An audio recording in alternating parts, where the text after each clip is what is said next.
Elnur doktor, uşağın ürəyində qapaq xəstəliyi varsa, bu özünü necə göstərir? Birincisi, qapaq xəstəliyi ya anadan gəlmə ürək qüsurunun bir parçasıdır və ya qazanılmış ürək xəstəliyin bir parçasıdır. İndi nə növ qapaq xəstəliyi var?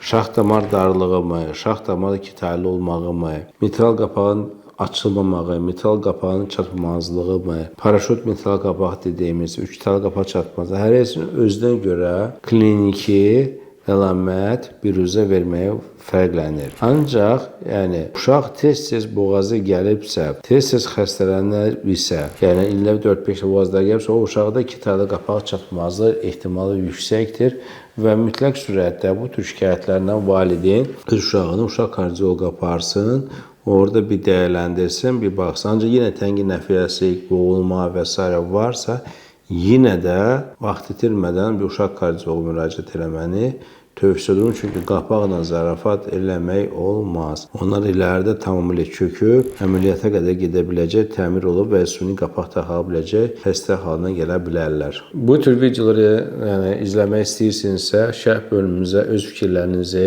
öz suallarınızı yaza bilərsiniz. Bizdə də münasib bir zaman sizə o suallarla geri bir dönüşüm eləyə bilərik. Hörmətlə Elnur İmanov.